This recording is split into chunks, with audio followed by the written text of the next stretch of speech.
¿vale? Les mostré yo una gráfica en la que había una gran cantidad de antígenos. Yo les dije que cada uno tenía ciertas características y mencioné o rescaté algunos. También hablamos de los antígenos timo-independientes, ¿vale? Las características de los timo-independientes tipo 1, de los timo-independientes tipo 2. También hablamos un poquito de cómo reaccionan los inmunógenos frente a ciertos antígenos o frente al antígeno como tal. Y bueno, incluso hablamos un poquito de estos receptores que se encuentran en las células de los linfocitos, bueno, de los leucocitos, que son patrones moleculares asociados a patógenos y patrones moleculares asociados a daño o peligro. Y bueno, nos quedamos en esta grafiquita. En esta grafiquita nos habla prácticamente de cómo se desenvuelven los antígenos presentes ante una célula inmunitaria. Y bueno, lo primero que va a pasar es una captación del antígeno. Y ya hemos dicho que lo hacen ciertas células. Aparte de esta célula, bueno, de esa célula presentadora de antígeno, ¿qué célula puede ser la que cumpla el rol de captación de antígenos, chicos? ¿Qué célula inmunitaria sería una célula presentadora de antígeno?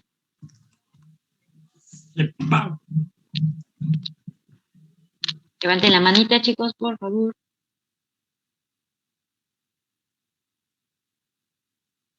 Ok, vamos a elegir a la víctima.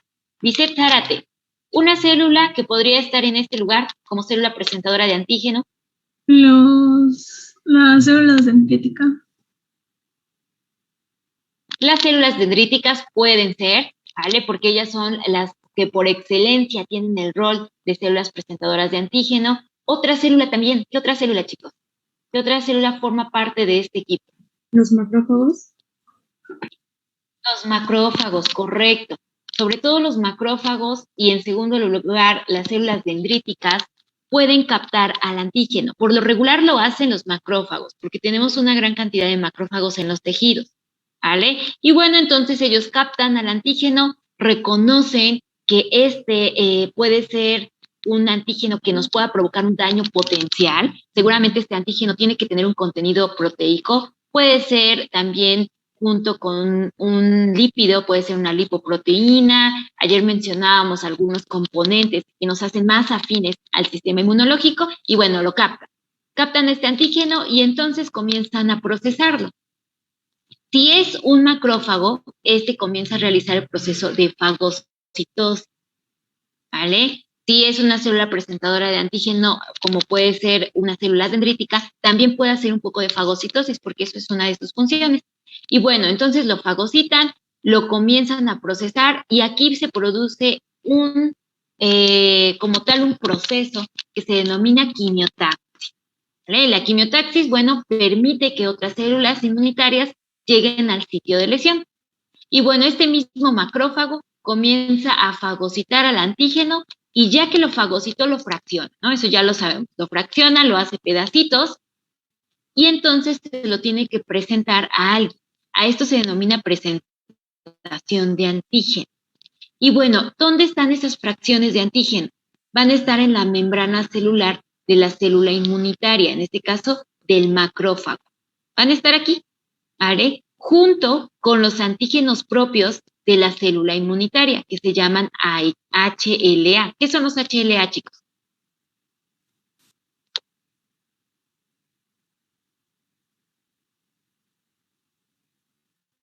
Jessica Muñoz. Son los antígenos leucocitarios humanos. Son los antígenos leucocitarios humanos. Y habíamos dicho que estas moléculas son antígenos propios de las células inmunitarias, ¿vale? Van a estar ahí en su membrana celular. Y bueno, se unen junto con el fragmento del antígeno que nos hizo daño, que en este caso es este cuadrito, y ahí están juntos con pegado. Esto permite que puedan trabajar en conjunto o que puedan comunicarse y relacionarse con otras células inmunitarias, en este caso los linfocitos. Llámese linfocito B, llámese linfocito T.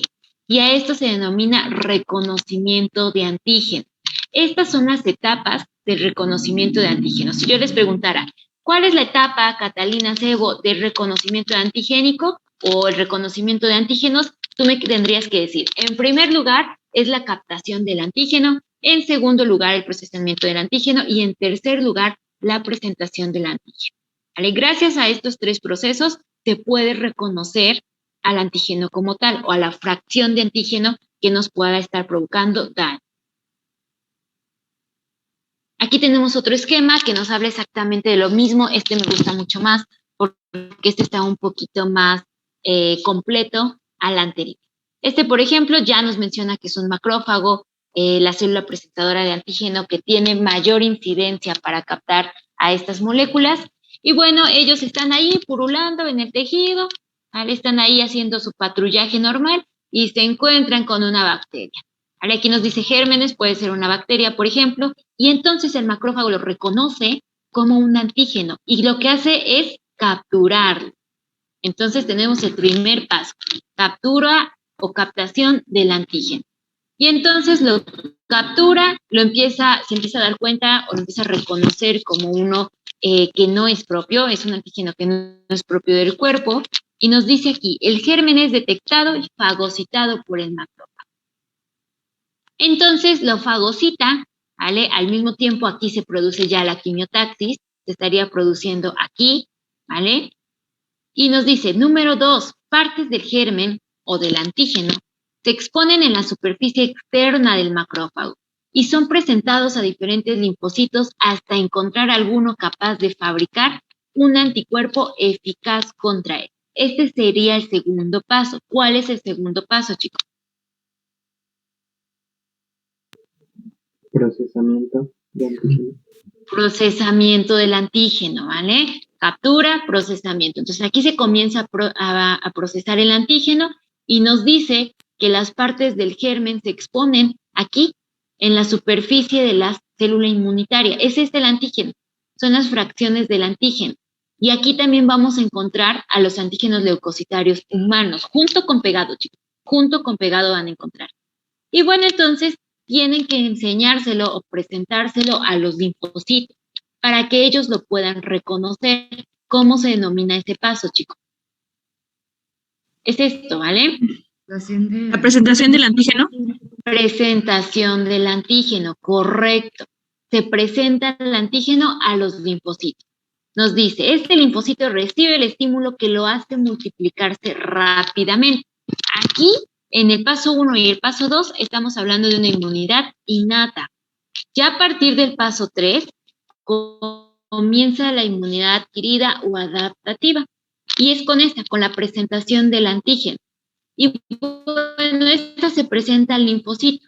Llámese linfocito B, llámese linfocito T. Y entonces, ¿qué pasa con este linfocito? Se empieza a dividir. Se empieza a dividir en muchos linfocitos, ¿vale? Y los linfocitos B en específico son aquellos que van a inducir una respuesta humoral, ¿vale? La inmunidad humoral. Y recuerden que en este paso, o en esta parte de la inmunidad adquirida, algunos linfocitos o los linfocitos B fabrican anticuerpos específicos contra el germen y facilitan su destrucción, ¿vale? Aquí este linfocito B se hizo grande, se convirtió en una célula plasmática y entonces comienza a producir anticuerpos o inmunoglobulina, que estos nos van a permitir hacer contacto con los antígenos ya como tal para destruirlos, para destruirlos ya.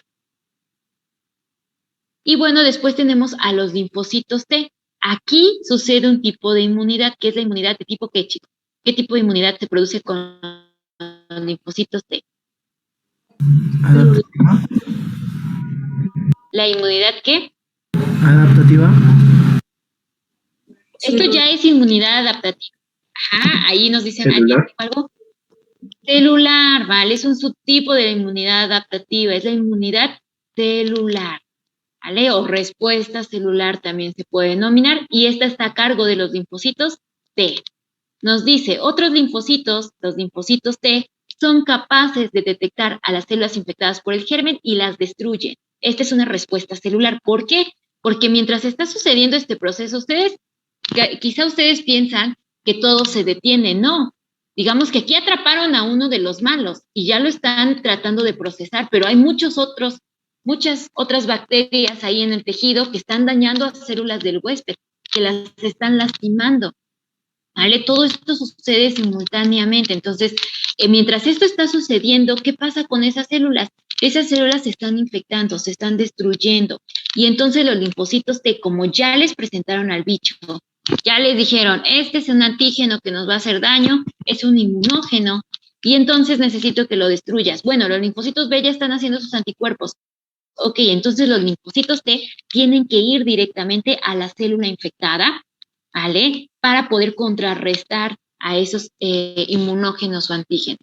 Y también los linfocitos T junto con los linfocitos B pueden crear memoria, ¿vale? Memoria inmunológica, pero ya cuando esto comienza a ceder, ¿vale? Cuando la respuesta inmunológica comienza a ceder. Ahorita están en la batalla campal, ¿vale? En la batalla de destruir y eliminar al antígeno que nos está haciendo daño.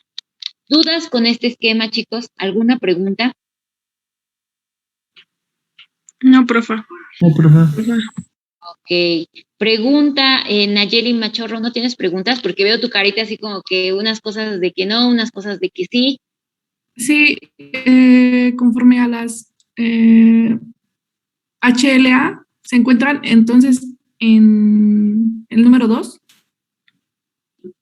Desde el número 2 las vas a encontrar, ¿vale? Desde el número 2, pero los antígenos leucocitarios humanos están presentes en todas las células inmunitarias, ¿vale, Nayeli? O sea, en sí, ellos están ya presentes desde siempre, ¿vale? De hecho, los antígenos leucocitarios humanos no solo permiten que el antígeno o el inmunógeno exógeno que nos está provocando daño se adhiera a la membrana celular, sino que los antígenos leucocitarios humanos tienen otras funciones, ¿vale? Otras funciones de regularización del sistema inmune. De hecho, eso es una unidad completa, antígenos leucocitarios humanos. Pero nosotros ahorita estamos adaptando o estamos mencionando solo una de sus funciones, que es la que permite que se adhieran los inmunógenos o la fracción de inmunógenos a la membrana celular. ¿Vale, Nayeli?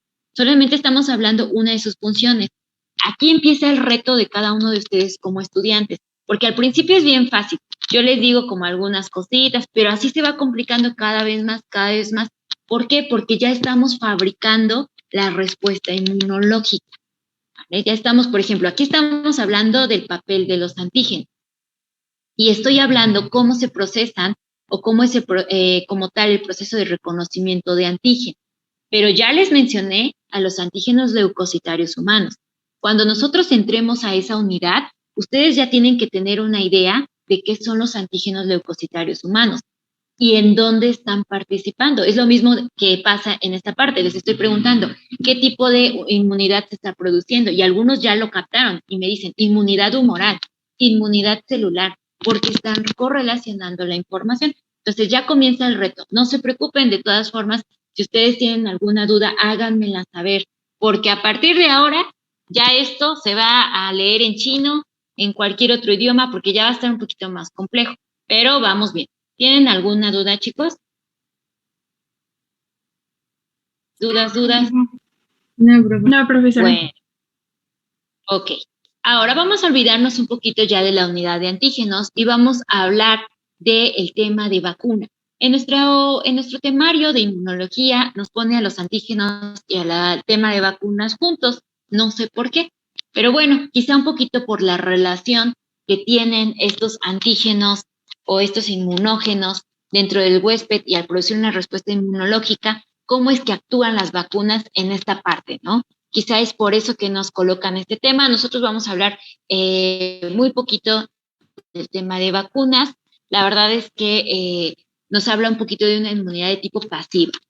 Ahora vamos a hablar de esto, vamos a preguntarnos, ¿las vacunas realmente funcionan? ¿Ustedes creen que realmente funcionan las vacunas o no, chicos? Sí.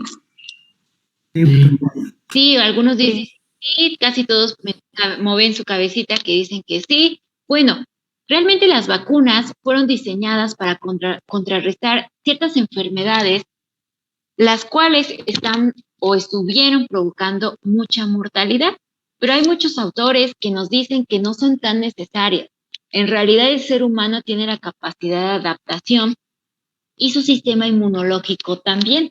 ¿vale? Hay muchos autores que dicen que no son necesarias, que nosotros tenemos que tener la capacidad para adaptarnos y que las vacunas, en vez de ayudarnos, nos están retrocediendo, ¿no? Están afectando que nuestro sistema inmunológico tenga esa capacidad de adaptación como debería de ser. Pero bueno, la verdad es que esto siempre está en debate. Hay algunos autores que dicen que sí, algunos autores que dicen que no, pero al menos su servidora menciona o está en el equipo positivo, ¿no? En el equipo que apoya las vacunas. Las vacunas nos han ayudado mucho a lo largo de la historia, han permitido erradicar ciertas patologías y en la actualidad que nos estamos enfrentando a una pandemia, nos damos cuenta que las vacunas son muy importantes, ¿no? Ahorita para SARS-CoV-2 no tenemos una vacuna tan completa, son vacunas experimentales y eso lo tenemos que entender, pero lo tenemos que entender con una mente muy abierta. ¿Por qué? Porque siempre hay el temor, ¿no? De qué efectos secundarios nos va a producir la vacuna, porque es una vacuna experimental. Bueno, de que va a haber efectos secundarios, claro que lo hay, mis chicos, pero ahora la ciencia ha avanzado muchísimo, muchísimo, y esos efectos secundarios no los vamos a observar de manera inmediata, los vamos a observar dentro de 5 o 10 años. Esto ocurre no solo en las vacunas, sino también en los medicamentos. Muchos medicamentos se lanzan al mercado, ¿vale? Después de que pasaran todo un proceso protocolario para que puedan ser vendidas y llevadas al mercado como tal, pero los efectos secundarios se ven dentro de 5 a 10 años.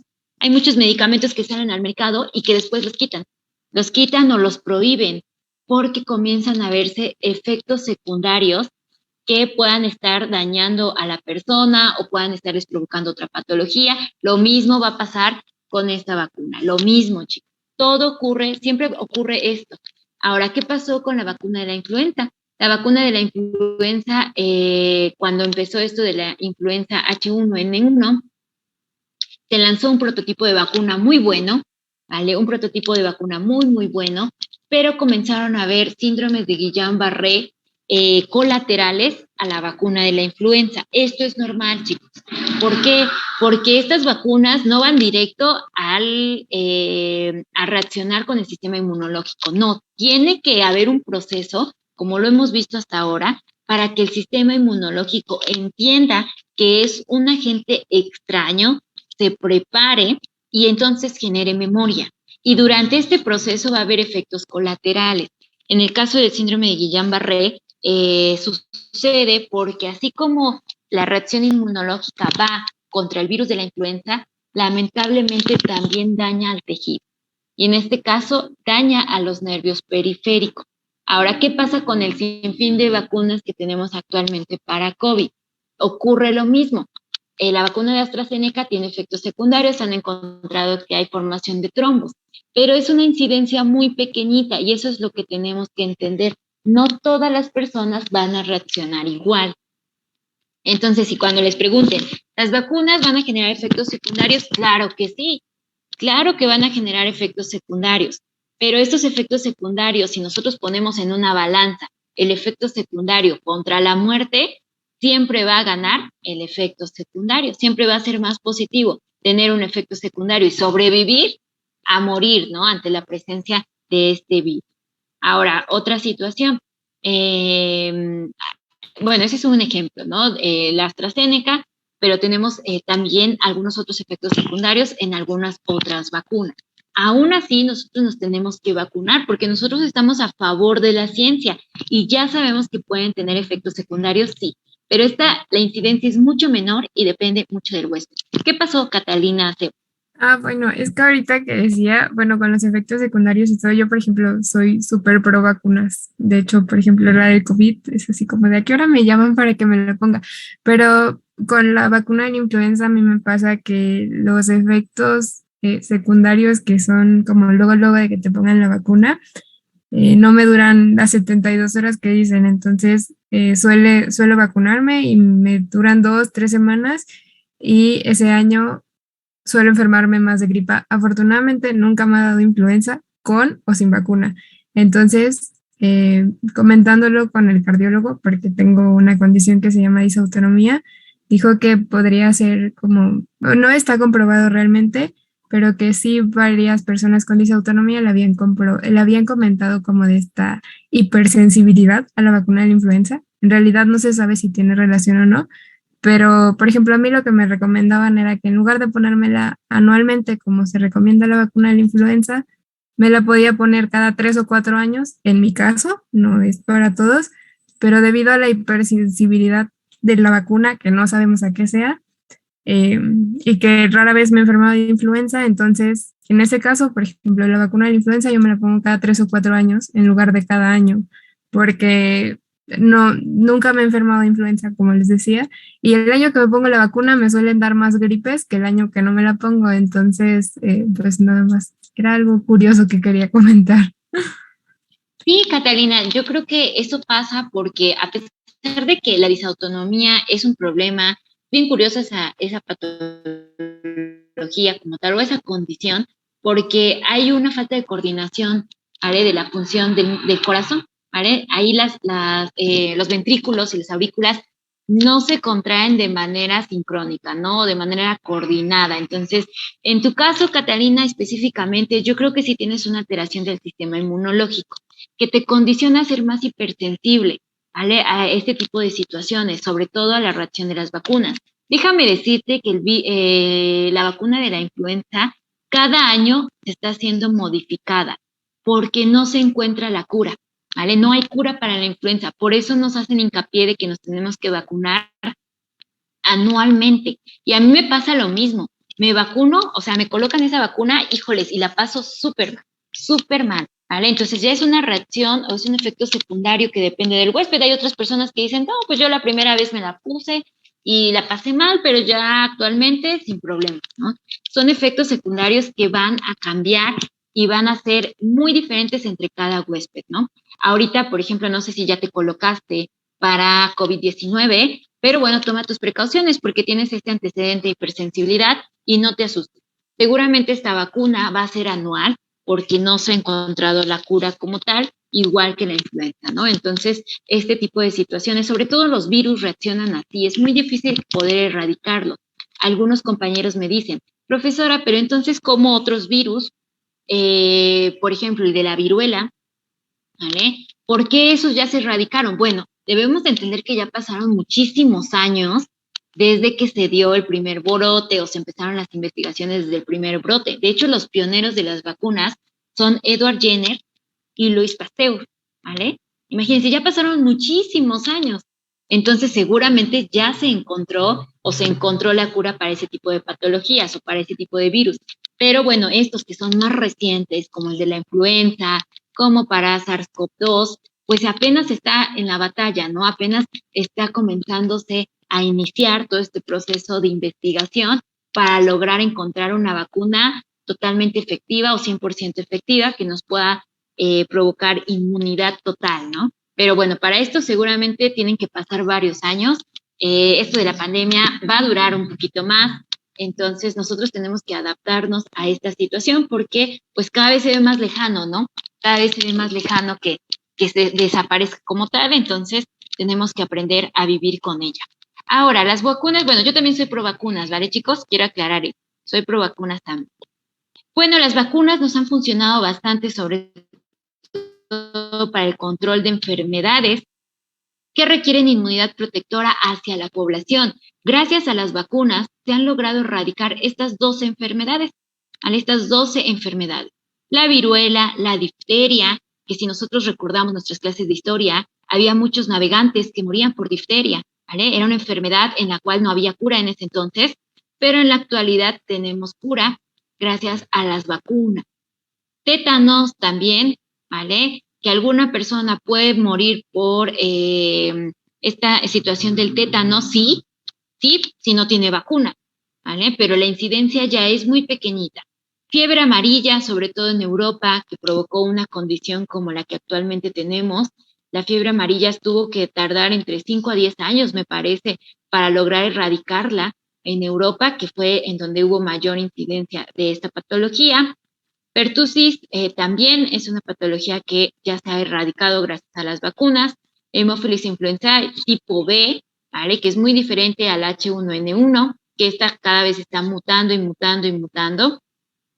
La poliomielitis también es una enfermedad que ya se erradicó, el sarampión, las paperas, la rubiola, la tifoidea y la rabia.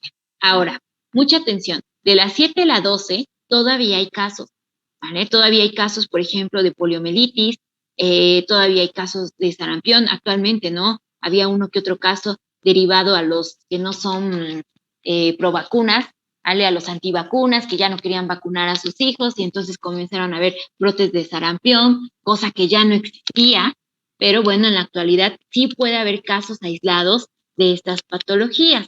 Y bueno, si nosotros revisamos y hacemos el expediente clínico, el interrogatorio clínico, muchas veces nos dirán, bueno, es que no le coloqué vacunas a mi hijo, ¿no? Ahí sabemos ya el origen de la situación, pero en sí estas enfermedades ya deberían estar erradicadas por completo. Jesús Robles. Es una pregunta. Para ese tipo de casos de las personas que tienen, pues, la idea de antivacunas, no sé, supongamos, tengo un amigo y su familia creció con eso, ¿no? La antivacuna y le llega a dar, alguna de esas enfermedades, pero yo sí estoy vacunado, ¿sí me da? ¿O el hecho de tener el contacto con él? Baja muy poquito la incidencia, ¿vale? No tiene que darte como tal la enfermedad. Por ejemplo, la viruela ya se erradicó por completo, pero no sé si esa persona no tiene ni una vacuna a sus hijos, bueno, seguramente lo que sí puede ser que genere es sarampión, ¿vale? Sarampión, papera, rubiola o muera por tifoidea, esperemos que no sea así, pero bueno, esas patologías sí pueden dar. Ahora, no todas son tan contagiosas. En el caso de la tifoidea sí, esa sí es muy contagiosa. Pero no te preocupes, si tú tienes un sistema inmune fuerte, estás vacunado, la incidencia de que te contagies es muy pequeñita, ¿vale? Que puedas generar síntomas, sí, pero no te pueden derivar la muerte como tal, ¿vale? No sé si quedó claro, compañero, quedó un poquito claro, o sea, no te puedo asegurar que te contagies o no, pero la incidencia es muy pequeñita y no debería de ser el caso, ¿vale? ¿De acuerdo o no?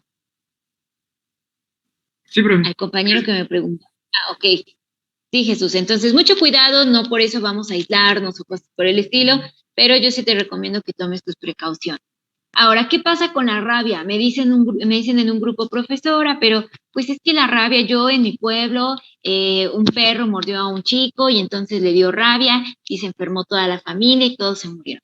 Ok, a ver, esta situación es muy diferente, chicos. ¿Por qué? Porque la rabia es un virus, el virus de la rabia es de otra especie a humano. Ahora, y no podemos tener vacunas o no nos pueden vacunar desde pequeñitos para no tener el virus de la rabia. No, ese es necesario que la vacuna se administre si tenemos riesgo o tuvimos un contacto directo con esa especie infectada. Entonces, no porque ahorita es que me da miedo que me vaya a dar rabia y me vacuno. No, chicos. Esa vacuna sí tiene ciertos efectos secundarios, sobre todo no se puede aplicar en infantes menores de 5 años, a menos de que hayan tenido esta exposición, lo que les he mencionado, esta exposición con el virus, o que le haya mordido un perrito, etcétera, sí puede ser que se vacune, pero en sí esta vacuna, la 12, solamente puede ser administrada si tuvimos presencia con el virus, un contacto muy directo, ¿vale? O sospecha de esta enfermedad. Profa, La vacuna, ¿qué es una vacuna? Sí, también entonces ¿qué sería pasó? la de tétano. La del tétanos no es una vacuna única, ¿vale? La del tétanos necesitas estarla administrando cada 5 años y necesitas un refuerzo, ¿vale? Tienes una primera dosis y un refuerzo que sería la segunda dosis. Igual, puede suceder lo mismo. Si tú estás en el lapso de los 5 años de la vacuna, es muy difícil que puedas tener tétanos, ¿vale? Es muy, muy difícil. Ahora, si tú ya pasaron, te pusiste la vacuna, ya pasaron 15 años y no te has vuelto a vacunar, pues yo te recomiendo que sí te vacunes, porque esta se tiene que renovar cada 5 años, ya que así estás más predispuesto a generar tétanos, ¿vale? A morir por tétanos, porque prácticamente las personas que tienen tétanos, pues tienen un grado de mortalidad alto, ¿vale? Muy, muy alto. Entonces, si no están vacunados contra el tétanos, sí se tendrían que vacunar actualmente. Bueno, ¿qué es una vacuna? Es un producto biológico para conseguir una inmunización activa o artificial. ¿Vale, chicos? Ya nos falta menos de un minutito, entonces nos vamos a quedar con esta diapositiva. ¿Tienen alguna duda, chicos? ¿Alguna pregunta No, profe. No, profe. con No, respecto a profesor. las vacunas? Bueno, pónganse a estudiar, chicos, porque los veo un poquito perdidos. Nos conectamos el día de mañana para nuestra clase y eso sería todo para el día de hoy. Que pasen buena tarde, chicos. Gracias, profesor. Hasta luego, buen día. Adiós, buena tarde.